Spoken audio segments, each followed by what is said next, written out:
Boker Tov, we continue with a 3-minute daily dose of Torah.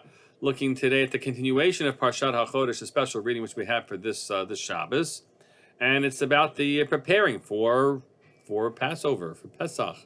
Dabrul Kaladat Yisrael, God says in Pasuk Gimel, speak to the whole assembly of Israel, Limor, saying, Ba'asor LaChodesh Hazeh, on the 10th of this month, V'ikhu lahem, they should take for themselves each man, Selaved Avot, Selavayit, a a lamb for every household, a lamb for the house.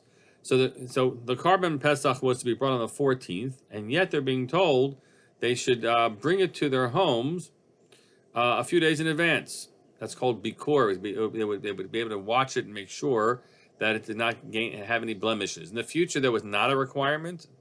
Rashi says, "Hazeh, this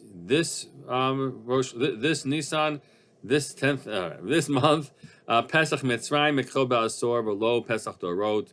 I'm quoting the Gemara and Mechilta that only for the Pesach Mitzrayim in Egypt they had to have that, but not for the future Pesachs. And says the Ramban about this whole concept, why this was to be required, and the taking specifically of the lamb. You should know that the mazel, the constellation of Taleb, which is Aries, and it's going to be the lamb, right? Was in Nisan, as Kocho Gadol, I think means as Nisan rises, in the waxing moon.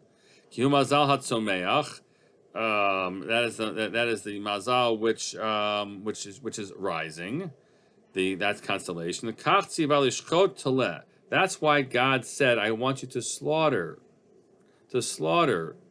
a lamb, and to consume it.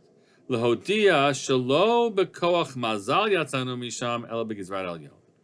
reason why we have to bring the Korban Pesach, says the Ramban here, why we choose this, we're familiar perhaps with the statement that this was the item of worship of the Egyptians. That could be, but he has us thinking much more broadly about all those people who are aware of the constellations, and you should know that we left Egypt not because of the mazalos above, but because of God. We have a statement, excuse me, there's a statement which we sometimes misunderstand, I think. This is Ein Mazal Yisrael. Israel has no mazel. It doesn't mean we have no luck. It means that the rest of the world functions somehow or another controlled by the constellations, right? The astrology controls the world. The rest of the world believes, and maybe we're affirming that sort of natural order runs the world, but we don't have mazal. We don't work under that. We work with hashgacha, with God's direct hand, and we left Egypt with God's direct intervention. That's the reason why the Korban Pesach was to be brought. Wishing you a good day with good mazel nonetheless.